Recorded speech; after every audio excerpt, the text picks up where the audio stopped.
Empezamos la unidad de mecánica de fluidos. Dentro de esto vamos a ver temas muy puntuales que tienen aplicación en áreas de trabajo, que es nuestro campo de aplicación. Dentro de mecánica de fluidos, hoy empezamos con el tema de hidrostática, esto es, qué le pasa a los fluidos cuando están quietos. Y dentro de este tema vamos a estar trabajando eh, puntualmente sobre presión hidrostática. Pero primero entendamos qué cosas son los fluidos. Hacemos primero una definición. Decimos que se llama fluido el estado de la materia que tiene la propiedad de fluir, esto es, que se puede desplazar y que cambia de forma a causa de cualquier fuerza que se le aplique. Y esta condición la cumplen tanto los líquidos como los gases. Solamente los sólidos, uno tendría que aplicarle una gran fuerza para que se deformen de alguna manera, pero no llegan a desplazarse. Por eso no decimos que los sólidos sean fluidos, porque no fluyen. En cambio, líquidos y gases sí cumplen con esta condición. Ahora, vamos a encontrar que hay diferencias entre líquidos y gases, por supuesto, pero si a los dos los estamos poniendo dentro del grupo de fluidos, quiere decir que tienen algunas propiedades en común. Veamos entonces cuáles son esas propiedades en común que cumplen tanto los líquidos como los gases. Una de las propiedades es que carecen de rigidez. Obviamente, a ver, voy a estar enumerándote propiedades que nos parecen recontra obvias, pero es para poner en claro cuáles son las cosas que cumplen los dos. Carecen de rigidez quiere decir que justamente no mantienen la forma. Carecen de elasticidad. Esta por ahí no es tan intuitiva.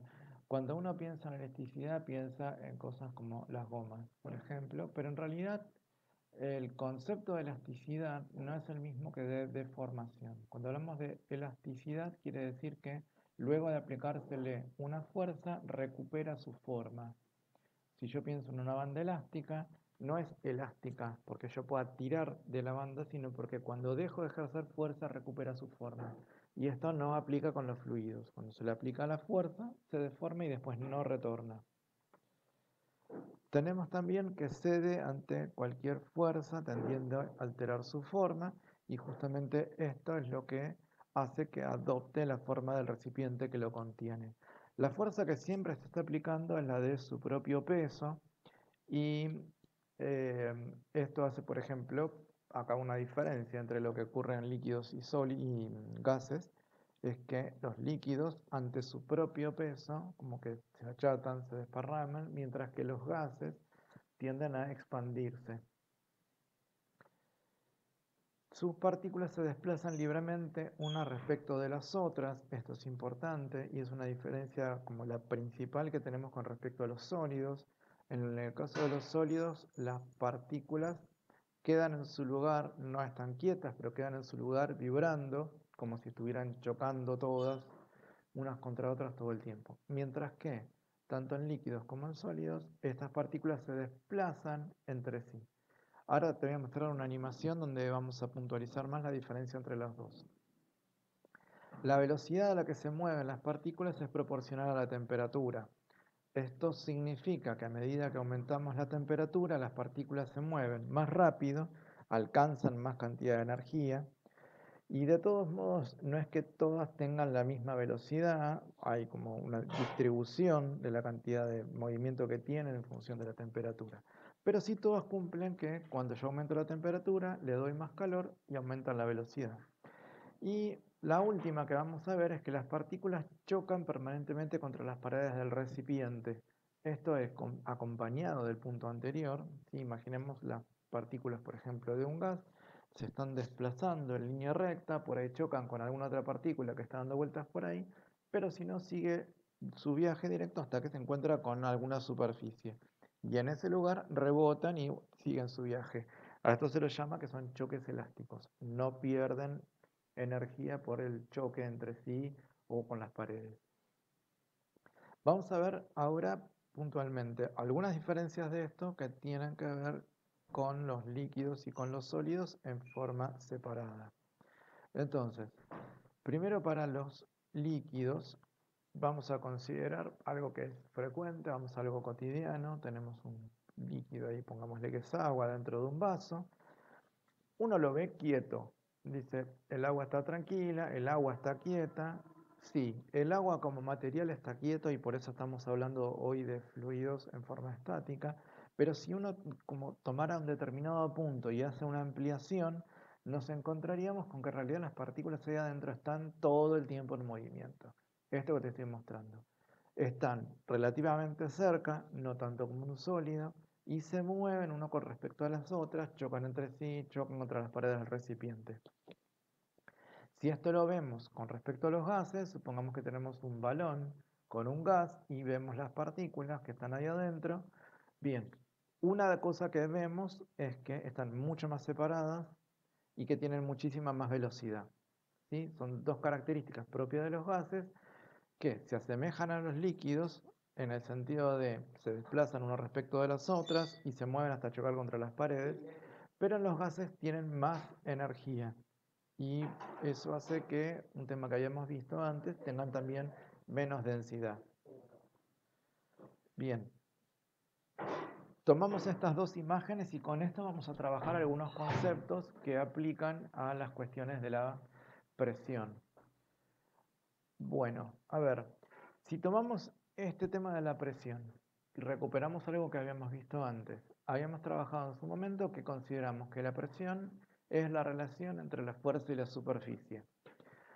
En la mayoría de los casos donde no se aplique una fuerza externa, un objeto ejerce presión sobre su base y esa presión tiene que haber presente una fuerza para que aparezca la presión. Bien, y entonces habíamos visto en su momento que la fuerza que se ejerce es la del propio peso, ¿sí? Y esto lo venimos aplicando para sólidos. En el caso de los sólidos tenemos un determinado objeto que decimos que ejerce una presión debido a su peso sobre una determinada superficie. ¿Tá? Acá estamos representando esto. La flecha amarilla representaría el peso del objeto que está aplicado sobre una superficie. Entonces, en el caso de los sólidos, la presión siempre se ejerce de abajo hacia arriba, porque el peso va de abajo hacia arriba. Es una fuerza que tiene una dirección. Ahora, vamos a tomar el caso de los fluidos, pero vamos a considerar, en general, los líquidos nos resulta como más fáciles de darnos cuenta y de imaginar las cosas, así que en principio vamos a tomar esto con respecto a los líquidos, pero sepamos que se aplican para todos los fluidos.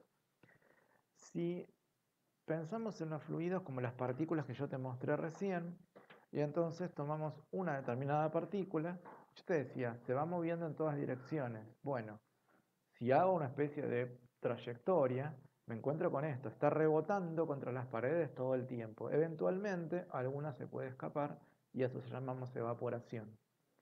Ahora, este rebote contra todas las superficies, yo te lo mostré en una sola partícula, pero pensá que son todas las moléculas que están rebotando todo el tiempo contra todas las paredes. Eso genera que la presión de los fluidos se ejerzan en todas direcciones simultáneamente, porque asumimos en los fluidos que la presión es en realidad el golpe de cada una de las partículas contra las paredes.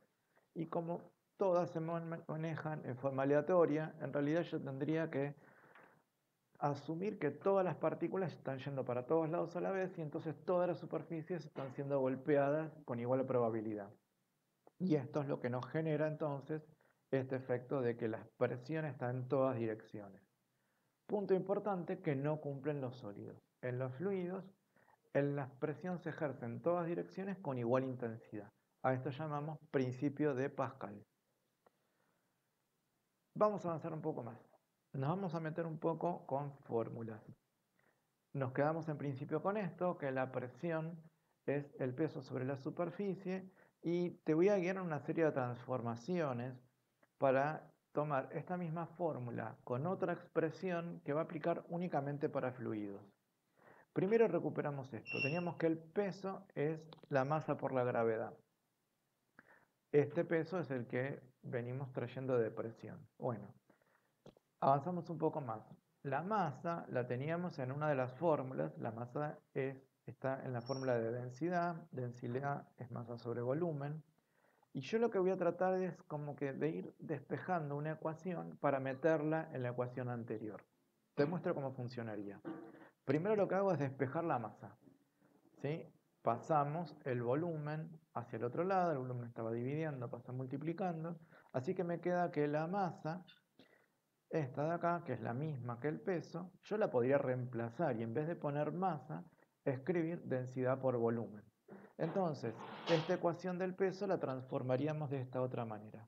El peso es la densidad por volumen por la gravedad. Densidad por volumen, que era lo que te mostré recién que correspondía a la masa. Lo avanzamos un poco más. Teníamos una fórmula para volumen, ¿sí? Base por altura, que es en general para todos los cuerpos, dependiendo de la forma que tenga la base del objeto. Vamos a considerar para objetos que tengan base rectangular o cuadrada, multiplicar las dos dimensiones entre sí, o para los objetos que tengan base circular, considerar la superficie del círculo.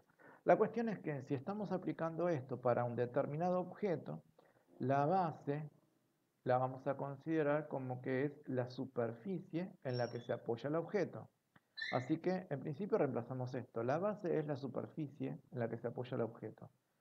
Así que transformamos el volumen, perdón, y la altura, que es la altura del objeto, claramente, y entonces reemplazamos, y en lugar de tener que el volumen lo consideramos como base por altura, es la superficie de apoyo, en esto que estamos asumiendo hacia presión, la superficie de apoyo por la altura. Y entonces ahora reemplazamos. Decimos que el volumen lo reemplazo acá, el volumen es superficie por altura, así que el peso ahora nos quedaría como densidad por superficie, por altura, por la gravedad.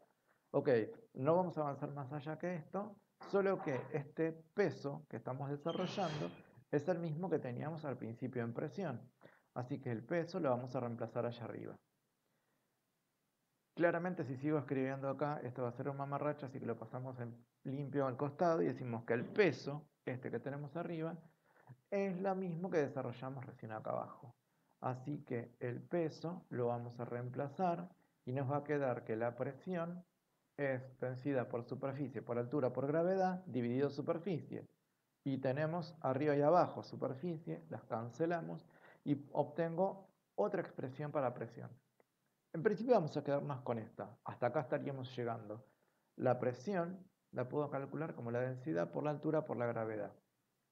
Voy a hacer un cambio de lugares, ¿sí? La altura y la gravedad las intercambiamos, ahora te voy a explicar por qué. Las volvemos a escribir al revés. Entonces nos queda presión es densidad por gravedad por altura. Esta densidad por gravedad es una expresión que ya habíamos visto en otro lado, corresponde al peso específico. Entonces, puedo asumir que el peso específico, que es densidad por gravedad, también lo podría reemplazar y como que tener una expresión un poco más condensada. Podemos anotar también que la presión es peso específico por altura. Las dos son válidas, algunos autores desarrollan más una, otros desarrollan más otra. Nosotros vamos a quedar con la primera, así que vamos a asumir esto. La presión, y esto va a aplicar únicamente a fluidos, por eso la llamamos presión hidrostática, va a corresponder a densidad por gravedad por altura. Ahora vamos a mencionar algunas cuestiones delicadas con respecto a la altura que hay que tener en cuenta. Pero nos quedamos con esta sabiendo que también podríamos trabajar con esta otra dependiendo del dato que tengamos. Como en el curso que estamos llevando generalmente tenemos los datos de densidad, nos vamos a quedar con la de abajo. Pero si tuviéramos los datos de peso específico, multiplicamos por altura y con eso conseguimos la presión hidrostática. Bien, hasta ahí formuleo. Nos quedamos con esta última en principio y vamos a ver el tema de qué hacemos con las unidades. Y lo vamos a trabajar primero en MKS.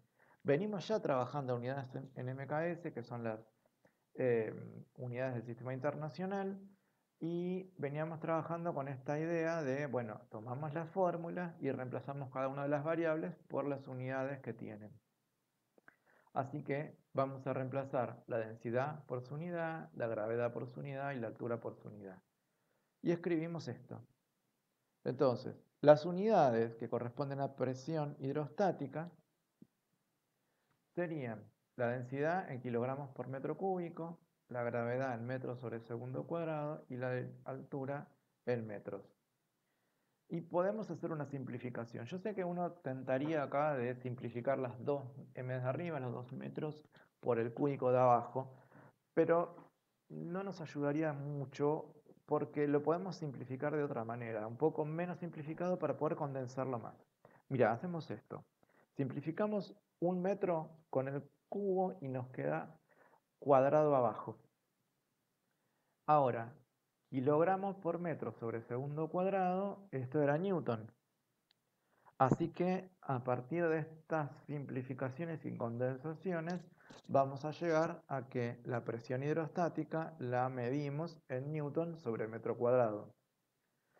Y cuando en un tema anterior estudiamos la presión, vimos que newton sobre metro cuadrado se condensaba en una unidad que se llama pascal.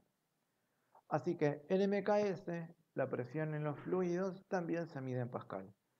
Y la verdad que generalizamos para todo esto. Siempre que yo tenga una determinada unidad, corresponde a esta variable. Por ejemplo, siempre que midamos en pascales estamos hablando de presión. Y siempre que encontremos presión la vamos a poder medir en pascales. Ahora resulta que en la práctica, para los fluidos, si bien se usan pascales, muchas veces encontramos otras unidades también. Por ejemplo, basado en pascales, nos vamos a encontrar a los hectopascales. Un hectopascal corresponde a 100 pascales. Los hectopascales a lo mejor te suenan de cuando escuchás la presión atmosférica en la radio, que te hablan de 1000 y pico de hectopascales. Bueno, cada hectopascal son 100 pascales. También lo podríamos pasar a kilopascales, son estos cambios de unidades que vinimos trabajando antes. Entonces un kilopascal corresponde a 1000 pascales. Lo hacemos crecer un poco más y vamos a otra unidad distinta que se llaman bares, ¿sí? Un bar corresponde a 100.000 pascales. 100.000 pascales que también lo podemos encontrar como que un bar son 10 a la quinta pascales. Y la mayoría de las veces los bares son demasiados pascales, o sea que es una unidad demasiado grande para los usos habituales, así que se popularizó más que nada la expresión de milibares. Un milibar es la milésima parte de un bar y entonces la equivalencia para pascales sería que son 100 pascales. Y esos 100 pascales, ya los mencionamos antes, 100 pascales es lo mismo que un hectopascal. Cuando hace mucho tiempo atrás, un par de décadas, se expresaba la presión atmosférica en la radio, la decían en milibares. ¿Sí? Hubo un momento que se cambió y en vez de hablar de milibares se pasaron a hectopascales, que es la unidad que se usa actualmente, pero el número siguió siendo el mismo. ¿Tá? Siempre hablamos de 1000 y pico de hectopascales, antes eran 1000 y pico de milibares. Ahora, la cuestión no termina acá. Estas unidades existen, las que te acabo de mostrar, se usan, pero no son las únicas que se usan. Hay otras unidades que también se usan para presión, que no están dentro de MKS. Están en otros sistemas de unidades. Yo te las voy a mostrar y seguramente identifiques a más de una. Las que se usan son estas 4. Atmósferas, Torricelli o milímetros de mercurio, libras por pulgada cuadrada o por sus iniciales en inglés, se la llama PSI. Esta unidad comúnmente se la llama también libras. Y los pascales que te acabo de mencionar. Existe otra más que son en centímetros de agua, se usan muy poco, por ahí en alguna otra materia técnica te las van a mencionar. Pero son todas unidades que se usan para la presión de fluidos. Atmósferas por ahí se usa cuando se está trabajando con altas presiones. Una atmósfera equivaldría a la presión normal de la atmósfera sobre el nivel del mar. Ahora vamos a ver que la elevación sobre la Tierra tiene algo que ver.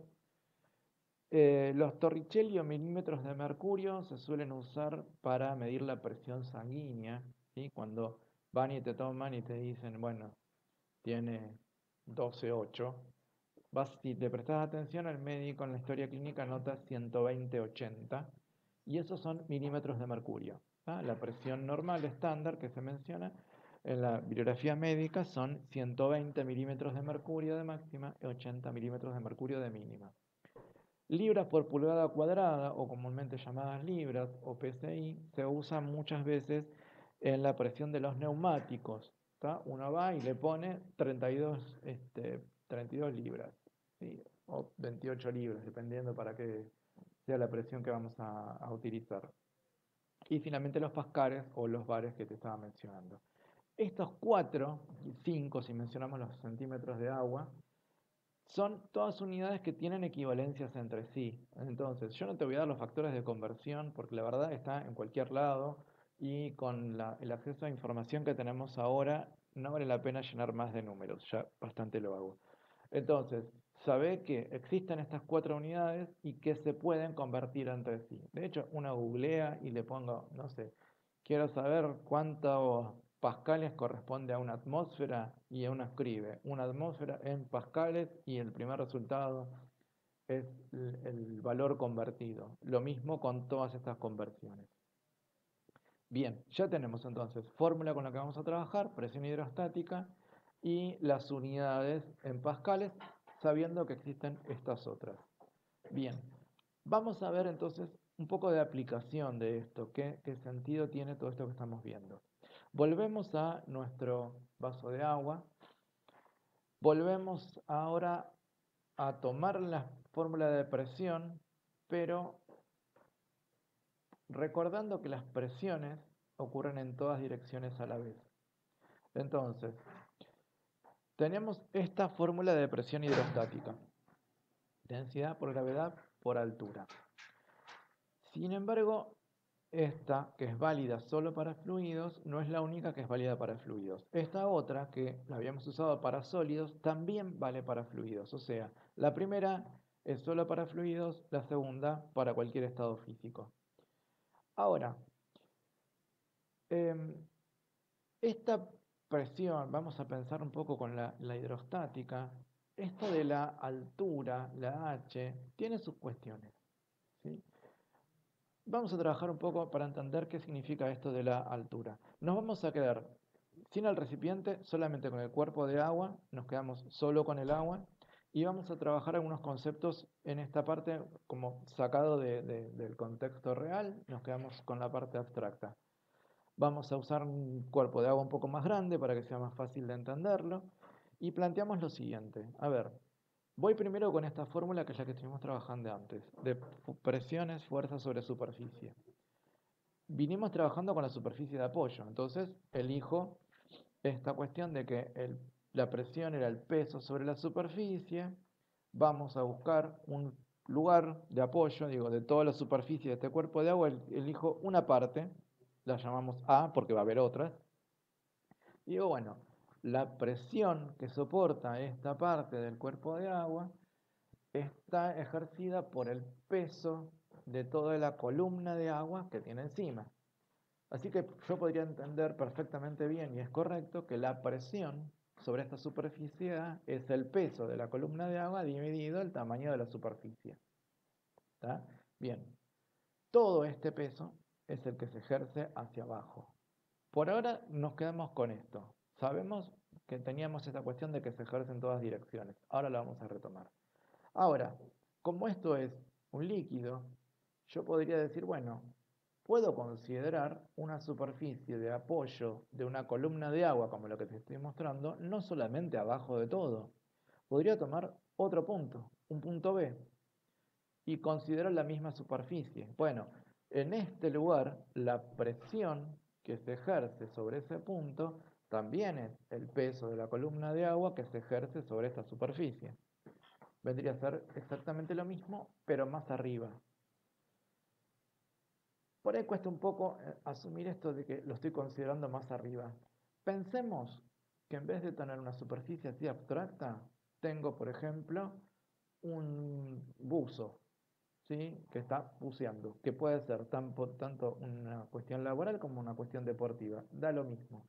Yo lo puedo tener en el fondo, supongamos que es un buzo deportivo que está practicando y tenemos una enorme piscina. Bueno, el buzo se fue abajo de todo y está en el punto A, está en el piso de la piscina.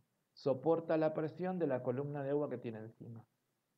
Ahora, si no estuviera en el fondo de la piscina, estuviera un poco más arriba, también mantenemos el mismo concepto. Soporta la presión de la columna de agua que tiene encima. Si lo pongo más arriba, bueno, va a ser la misma historia. Digo, busco otro punto, lo tengo, está subiendo, se me va, soporta la presión de la columna de agua que tiene encima. Ok, la presión, ya sé que te estás aburriendo, estoy diciendo 3 veces lo mismo, pero pensá ahora qué es lo que está sintiendo el buzo. En el fondo, en el punto A, siente mucha mayor presión sobre su cuerpo que en el punto B y que en el punto C. Y acá es donde va a entrar esta otra cuestión de la presión está en todas direcciones. ¿Sí? ¿Por qué? Porque yo te estoy acá marcando las flechas de la columna de agua que está encima. Pero a la altura del punto A, B y C, la columna de agua que tiene encima también se ejerce hacia los costados. Por ejemplo, hacia las paredes de este recipiente. Vaso, piscina, lo que sea. Tanque de agua podría llegar a ser. La presión que recibe el recipiente sobre las paredes es la misma que se ejerce hacia abajo, porque la presión se ejerce en todas direcciones con igual intensidad. Y acá es donde entra a jugar esta cuestión de la altura en la fórmula. En esta fórmula habíamos puesto acá esta h. Yo te dije es la altura. ¿Qué representa la altura en este diagrama que estamos poniendo? Bueno, si yo trazo la altura para cada uno de los 3 lugares, diría, bueno, la altura A es de la superficie hasta el fondo, la altura B desde la superficie hasta el lugar que considere el punto B, la altura de la C desde la superficie hasta donde considera el punto C. Y a eso yo te digo, eso corresponde a altura, pero si yo lo pienso como un buzo, yo no podría decir que eso es la altura, porque el buzo se está hundiendo hasta ese lugar. Y este es el concepto que tiene que quedar claro cuando hablamos de presión hidrostática. Esta h que llamamos altura en realidad corresponde a la profundidad. ¿Sí? Profundidad. Es la altura de la columna de agua, pero es la profundidad en la que nos encontramos. ¿Sí? El buzo bajó hasta el punto A y bajó a determinada profundidad. Está subiendo, tiene menos profundidad y menos profundidad. Ok. Siempre yo voy a considerar que cuanto mayor sea esta h, mayor es la altura de la columna del fluido que tengo encima, tanto líquidos como gases. Ahora vamos a ver qué pasa con los gases. Pero siempre es el concepto de profundidad. ¿Estamos? No confundir con la altura, como veníamos trabajando antes, de qué tan alto estoy, sino qué tan alta es la columna de fluido que tengo encima. Ok, ¿cómo impacta esto por ejemplo, en lo que podemos llegar a ver?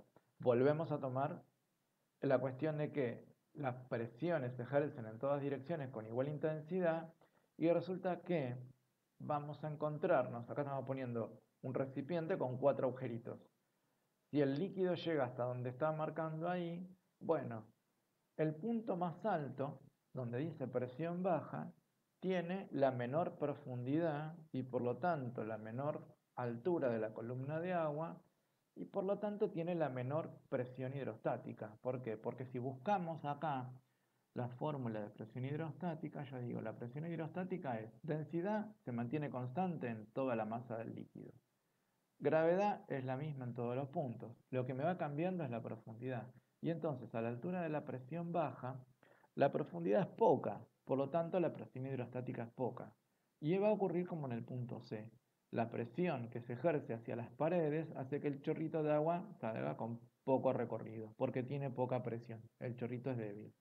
En cambio, si me voy abajo de todo, al cuarto de los agujeritos, tengo la mayor altura de la columna de agua, por lo tanto la mayor profundidad, y este factor de profundidad hace que la presión hidrostática sea mayor, y como las presiones van en todas direcciones con igual intensidad, el chorrito sale con más fuerza. Si esto sigue transcurriendo y el agua va bajando, los chorritos van teniendo encima cada vez menor altura de columna de agua, aunque yo diga el chorrito está a la misma profundidad. Bueno, sí, está a la misma profundidad del recipiente, pero no del cuerpo de agua que está dentro. A medida que va bajando el nivel de agua, los chorritos se van haciendo como más débiles porque van teniendo cada vez menos presión, porque tienen menos presión hidrostática en el punto donde están ubicados. Bien, todo mucho de teoría. Vamos a ver cómo se aplica esto. ¿Sí? Una situación que podría llegar a pasar, que de hecho te muestro foto, es una situación que ha pasado. ¿Sí? Un auto que cae al agua y si hubiera alguien adentro, claramente lo que va a tratar de hacer es salir. Y resulta que nos encontramos con una dificultad importante. Si yo quiero salir, voy a encontrarme con que la puerta no se abre tan fácilmente como cuando estaba en la superficie. Y uno dice, bueno, sí, ya lo sé, ok, pero vamos a ponerle números. Vamos a ver qué tanta presión ejerce, qué tanta fuerza yo tendría que hacer. Vamos a hacer un diagrama. Tenemos nuestro auto que está en el agua, ¿sí? Cayó al agua, supongamos que lo dejamos ahí, no sé si tiene suelo, no importa. Nos paramos en este instante. Y pensamos entonces, ¿qué presión soportan las puertas que yo estoy queriendo abrir? Y como estamos hablando de presión, yo tendría que pensar, bueno, la presión del agua que está sosteniendo las puertas es la columna de agua que tengo encima. Ok, así que yo voy a considerar la columna de agua hasta la altura de las puertas. Y como estamos hablando de presión, buscamos la fórmula de presión. En este caso usamos la de presión hidrostática. Y ahora, si yo quiero saber la presión, vamos reemplazando. Hay datos que conocemos. A ver, la densidad es la densidad del agua en un río, en una laguna, puede andar más o menos en 1015 kilogramos por metro cúbico. La gravedad la conocemos ya desde hace rato. Y nos faltaría el tema de la altura, que sabemos que es profundidad. Bueno, ¿qué le voy a poner de profundidad? Considerar la profundidad, la que están las puertas con respecto a la superficie de agua, porque esa es la columna de agua y yo voy a pensar. Supongamos que, como en la foto anterior, no es que se recontra hundió, sino que las puertas me quedan a 50 centímetros de profundidad con respecto a la superficie. Bueno, ya hicimos la parte física, ¿sí? 50 centímetros no se hundió mucho que digamos, son medio metro. O sea, si vos te parás y pones la mano a la altura de tu cadera, más o menos son los 50 centímetros. Ok, hasta esa altura tenemos hundidas las puertas. Pasemos a la matemática entonces. Metemos todos los números en la ecuación, reemplazamos cada factor, resolvemos los valores numéricos, resolvemos las unidades, nos van a quedar finalmente 4.974 pascales, casi 5.000 pascales. Y uno podría decir, ok, me da esto, casi 5.000 pascales. Y yo pregunto, ¿y es mucho o es poco eso? Y la respuesta esperada a esta altura es decir, ¿y yo qué sé? No tenemos noción de las presiones con respecto a las cosas habituales. Bueno, de lo que sí tenemos noción es de la fuerza que tenemos que hacer. Bueno, avancémoslo entonces. Tenemos estos casi 5.000 pascales. ¿Qué fuerza hay que hacer para abrir las puertas? Y si voy a hablar de fuerza y de presión, traemos la otra ecuación. La otra ecuación que es presión es fuerza sobre superficie. Y en este caso diríamos, bueno, de estos tres valores, la fuerza es la que voy a averiguar. La presión la averiguamos recién, la tenemos. 4.974 pascales. Necesitaríamos la superficie. Ubicémonos en el problema de vuelta, estamos metidos en física otra vez, y necesito la superficie de la puerta del auto. Bueno, tenemos la puerta del auto. Vamos a hacer una aproximación, ¿sí? La figura geométrica no es tan fácil, no importa, pero hacemos una aproximación y más o menos le ponemos 1,20 m de altura, 80 centímetros de ancho, como si fuera un rectángulo, y con esto vamos a hacer la superficie de la puerta, con esto alcanzaría. ¿Sí? La superficie van a ser 0,8 metros de ancho, 1,2 de altura, nos da que la superficie son 0,96 metros cuadrados. Bueno, metemos estos números entonces en la ecuación. La presión que le teníamos recién, 4.974 pascales, la fuerza la vamos a averiguar, la superficie la calculamos, 0,96 metros cuadrados, hacemos un pasaje, la superficie que estaba dividiendo pasa multiplicando, y conseguimos que la fuerza que hay que hacer es de 4.775 newtons. Ahora sí sabemos cuánta fuerza hay que hacer para abrir la puerta. Y eso es mucho o es poco. Y yo qué sé. No estamos acostumbrados a medir las fuerzas en newtons. A lo sumo, lo que más se nos asemeja es decir, bueno, tenemos idea más o menos de nuestra capacidad de levantar cosas y levantamos peso. Así que vamos a trabajar con esta noción y esta fuerza vamos a asumir, bueno, si yo supongamos que damos vuelta un poco a la situación, el auto estuviera, no sé, de costado y yo le puedo acumular un peso encima, no sé, me paro encima, ahí estamos, ¿sí? El auto está de costado, me paro encima de la puerta. ¿Es suficiente que yo me pare encima de la puerta para que la puerta se abra? ¿Mi propio peso la puede abrir? Bueno, vamos a transformar esta fuerza en masa, ¿sí? Porque más o menos tenemos noción de los kilogramos. Así que la fuerza yo voy a asumir como que le hago un peso a la puerta y el peso es masa por gravedad. Vamos a despejar esto. Entonces, si peso es masa por gravedad, transformamos con los datos que conocemos. El peso sería, bueno, este peso que le tengo que hacer a la puerta va a ser la masa de alguna cosa pesada que yo le quiera poner a la puerta para que abra por la gravedad. Bueno, ya despejamos, hacemos pasajes, trabajamos los números, resolvemos las unidades y nos queda que hay que hacer 485 kilogramos.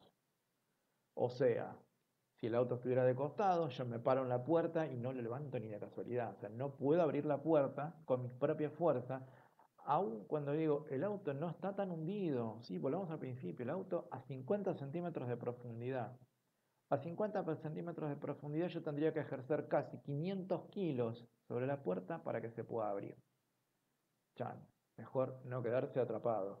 Claro que conocemos el viejo truco de romper el vidrio o de abrir la ventanilla. Abrir la ventanilla no va a ser tan fácil, porque la presión del agua ejerce también esta fuerza sobre el vidrio y va a aumentar mucho el rozamiento, o sea que el levantavidrios eléctricos probablemente no le alcance la potencia como para vencer ese rozamiento y abrirlo, y si tuviéramos uno manual de manija, te aseguro que la fuerza que hay que vencer tampoco nos permite abrirlo. Lo ideal, si me estamos hundiendo, es salir antes y si no, empezar a bajar el vidrio antes de que se llene, de que se hunda para que se empiece a llenar de agua. ¿Qué pasaría si se llena de agua? Bueno, si se llena de agua, lo que va a pasar es que la presión del agua por dentro va a ser la misma que por fuera. Y entonces es como que se contrarresta y me deja abrir la puerta. Si querés esto, en otro momento lo volvemos a conversar con alguno de los ejercicios. Bueno, avanzamos un poco más. Vamos a ampliar un poco más. Cuestión, ¿dónde hay fluidos? Recién trabajamos uno, claramente el agua, cualquier recipiente que tenga un líquido, combustibles, transportes de tuberías. Si bien las tuberías, el problema va a ser que si están en movimiento no aplica para este ejercicio que estamos haciendo sobre hidrostática, sería de hidrodinámica que viene después, pero una tubería donde no está circulando aplica cuestiones de presión de los fluidos. Sin embargo, hay un fluido que la verdad que no hay que buscarlo. Lo tenemos todo el tiempo. Estamos metidos adentro de un fluido. Y ese fluido es un gas. Estamos todos metidos adentro de la atmósfera. Esta atmósfera nos abraza, nos abarca, nos envuelve y es un fluido porque es un gas y por lo tanto debería tener presión. Esa presión, si retomamos el concepto que estamos trabajando, es una presión que se ejerce en todas direcciones. De abajo hacia arriba, de derecha a izquierda, de arriba hacia abajo, en todas direcciones. Y volvemos entonces a esta cuestión de la presión hidrostática, porque si es un fluido, estamos con presión hidrostática, y vuelvo a tomar y te voy a quemar la cabeza con esto de entender que esta altura es profundidad. ¿Y cómo entiendo el tema de profundidad ahora con la atmósfera? Bueno, vayamos a pensar a la atmósfera en sí. Avancémoslo. A ver, tomamos un paisaje. No porque sea momento de pensar en pasear, que no, sino porque este paisaje en particular tiene diversas alturas. Tenemos el nivel del mar, que probablemente estemos bastante elevados, pero supongamos que tenemos el nivel del mar donde está el agua, las montañas, que tienen las alturas de las montañas. Pero todo esto está inmerso en la atmósfera. Todo esto está sumergido en aire. Y si está sumergido en aire, que es un fluido, aplica la presión de los fluidos en reposo, la presión hidrostática, y vamos a tomar el mismo mecanismo que hicimos antes con el cuerpo de agua, ¿sí? Tomamos entonces una determinada superficie que llamamos A, ya sabes que si hay un A va a haber otra, y sobre esta superficie voy a considerar la columna de aire que yo tengo encima, y esta columna de aire, que por más que sea livianito, la densidad del aire es de 1,3 kilogramos por metro cúbico, casi nada, pero ahora nos va a sorprender que aunque sea casi nada, cuenta. Esta columna de aire tiene un peso, y ese peso ejerce sobre la superficie y ejerce una presión. Ahora, tomemos otro punto B, arriba de la montaña está este. Pero por más que sea arriba de la montaña, hay una cantidad de atmósfera considerable, porque voy a tener toda esta columna de aire, que ejerce su peso sobre esta superficie. Bien, tenemos ubicados dos superficies. Vamos a nuestra fórmula de presión hidrostática y vamos a la cuestión de que esta altura en realidad es la altura que yo tengo con respecto a donde termina la atmósfera. ¿Dónde termina la atmósfera? Bueno, a ver, en términos prácticos, y le vamos a suponer alrededor de unos 30 kilómetros, porque es la parte donde tiene la mayor cantidad de masa. ¿Sí? La mayor cantidad de aire está en los 30 kilómetros que están más cerca de la superficie. Si yo voy a considerar toda la columna de aire, bueno, estaríamos llegando a los 1000 kilómetros, pero las últimas partes como que tienen tan poco aire que casi ni cuentan. Da igual la altura. Digo, lo que importa es que la altura que yo tengo que considerar en esta presión hidrostática es desde la superficie que considero toda la columna de aire que tengo arriba hasta que termina la atmósfera, pongámosle, o 30 kilómetros me da lo mismo.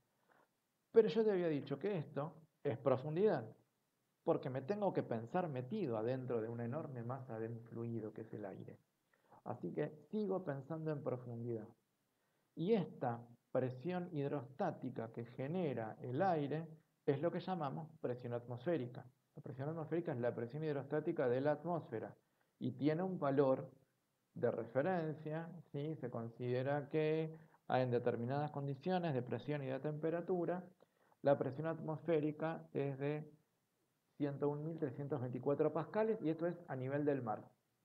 Ahora vamos a ver qué pasa si no es a nivel del mar, pero a nivel del mar hay 100.000 pascales más o menos. Esto eh, habitualmente lo vas a escuchar en hectopascales, pasado a hectopascales serían los 1013 hectopascales que se toman de referencia en meteorología. Bien, estos 1013 hectopascales corresponden únicamente a nivel del mar. Si yo tomo esto, pongamos que tengo el que tenemos abajo, que dice presión de una atmósfera, eso sería a nivel del mar. Pero más arriba, a 1500 metros de altura, no tengo una atmósfera, tengo 0,83 atmósferas, o sea, hay menos atmósferas. ¿Por qué hay menos atmósferas? Porque arriba de este punto, que correspondería al B que tenés en la figura, hay menos cantidad de aire. Porque la altura de la atmósfera, donde termina, es siempre la misma. Lo que yo tengo es una mayor elevación, por lo tanto tengo menos columna de aire encima. Ahí es donde no hay que confundir la altura de la fórmula, que es profundidad dentro de la atmósfera, con la elevación que tengo del terreno. Este terreno tiene 1500 metros de elevación, pero no son 1500 metros de profundidad. La profundidad sería de aire que yo tengo encima de mi cabeza. Bueno, bien, vamos a hablar un poco más de la presión atmosférica. A ver, que nos vamos a llevar una sorpresa. Tenemos que la presión atmosférica es esto de 101.324 pascales. Resulta que yo diría, bueno, ¿y eso qué? ¿Es mucho o es poco? Porque la verdad que la presión atmosférica no la sentimos. No siento el aire que tengo arriba. Yo te estoy mostrando una columna de 1000 kilómetros de altura, 30 kilómetros de altura si querés que nos quedemos con el más pequeño, pero yo no siento ese peso. ¿Por qué? Por ahí podemos pensar que el aire es tan liviano, tan poco denso que no pesa y no siento el peso. Bueno, pongámosle en kilogramos, a ver qué pasa con esto. Lo vamos a ir desarmando. 101.324 pascales corresponderían a, desarmamos la unidad de pascales, 101.324 newton sobre metro cuadrado. Esto significa que en un metro cuadrado generamos una fuerza de 101.324 newtons, que eso es la columna de aire que yo tengo encima. O sea que el peso del aire que tenemos en un metro cuadrado es de 100.000 newtons. Ok, bueno, y otra vez, ¿y eso es mucho o es poco? Bueno, vamos a pasarlo a kilogramos.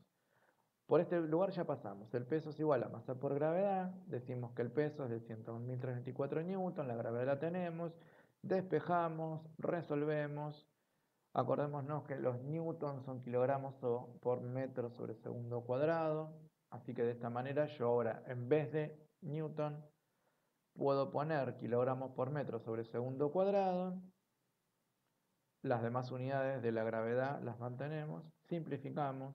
Segundo cuadrado con segundo cuadrado, metro con metro, nos queda en kilogramos. Resolvemos los números y resulta que en un metro cuadrado hay 10.339 kilogramos. Si vamos a redondear serían 10,3 toneladas en un metro cuadrado. Pensar, nada, en una superficie de un cuadrado de un metro de lado y arriba de eso hay 10 toneladas. Parece un montón. Y te lo voy a empeorar un poco más. La superficie de nuestro cuerpo tiene aproximadamente 2 metros cuadrados. Así que sobre 2 metros cuadrados estamos sosteniendo 20 toneladas de aire. Parece un montón. 20 toneladas de aire. Pero volvemos a la misma pregunta. ¿Por qué no lo sentimos? Porque resulta que estamos sobreviviendo bajo 20 toneladas. Y entonces, dentro del cuerpo tenemos también una presión, no vamos a desarrollar ahora cómo la generamos, pero tenemos también una presión de 101.320 pascales de abajo hacia arriba. Entonces, nuestro cuerpo como que cancela la presión atmosférica de esta manera, generando una presión que se le opone. Bien, hay un ejercicio en la guía de ejercicios que trabaja sobre esto, así que seguramente lo vamos a seguir discutiendo. Última cosa, consideramos lo siguiente. Tenemos el caso de un buzo que fue a hacer el desguace de un barco hundido. Río de la Plata, esto pasa de vez en cuando, contratan una empresa de demolición, pero con equipo de buzos, y tiene que ir a desarmar un buque que está en el fondo del Río de la Plata. Bueno, sabemos que este buzo está con todo y naufragio metido adentro del agua y que está soportando la presión de la columna de agua que tiene encima, que la llamamos presión hidrostática. También se llama presión manométrica, te estoy metiendo un nombre nuevo, pero el presión manométrica se usa un montón. Ahora, juntemos con lo que vimos recién, porque resulta que arriba de esta columna de agua está toda la atmósfera, y sobre la atmósfera tenemos una presión atmosférica.